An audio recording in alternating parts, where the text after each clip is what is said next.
तो ये समझिए कि जिस तरीके से हमारा शरीर हमारी देह है, ऐसा ही देश है हमारा।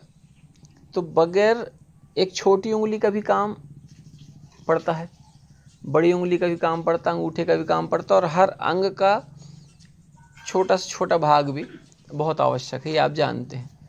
इसी तरीके से हम किसी एक जाति, किसी एक धर्म, किसी एक लिंग को लेकर के यदि जो है अगर विचार करते हैं तो वो अधूरा रह जाएगा।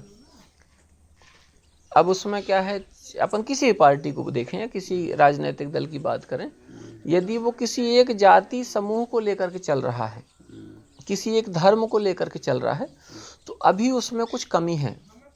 आपका सीनियर किसी भी जाति का होगा, आपको उसका सम्मान करना ही पड़ेगा।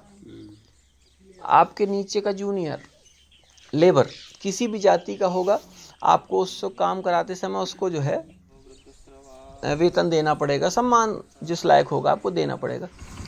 खेती में जब मजदूर मिलता है तो उससे अपन ये नहीं पूछते हैं कि भैया तुम कौन जात के हो। डॉक्टर से इलाज कराने जाते तो हम लोग नहीं पूछते हैं कि कौन जात के हो। यहाँ तक कि जब बस चलाता है ड्राइवर, तो हम लोग बस वाले ड्राइवर से भी नहीं पूछते हैं बैठ गए कि किस जाति के हो, है ना। तो आप समझिए कि हम लोग कहाँ पर, कुछ स्थान ऐसे होते जहाँ पर जाति विशेष की बात आती, खास तौर से जब हमको शादी विवाह करना है। तो शादी विवाह करना है तो फिर जाति हमारी, फिर हमारा वर्ण, फिर हमारा गोत्र, फिर सारी चीज़ें जो है ना। तो ये सब चीज़ें जो है हम लोग वहाँ पर देखें जहाँ पर अति आवश्यक जाए।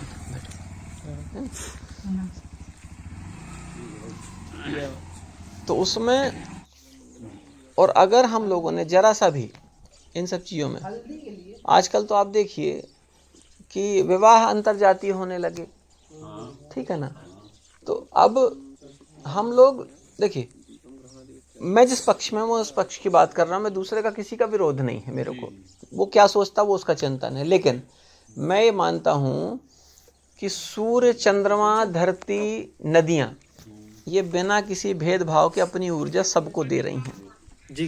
इसमें कुछ लोग ऐसे हो सकते हैं जो समाज के विरोधी हैं, देश के विरोधी हैं, उसमें कोई बात नहीं। लेकिन अगर आप निरंतर किसी को जो है बिल्कुल एक पूर्ण रूप से उसके प्रति समर्पित होते हैं किसी व्यक्ति पर, उसको अहंकार ना आए, तब तो बहुत अच्छा है।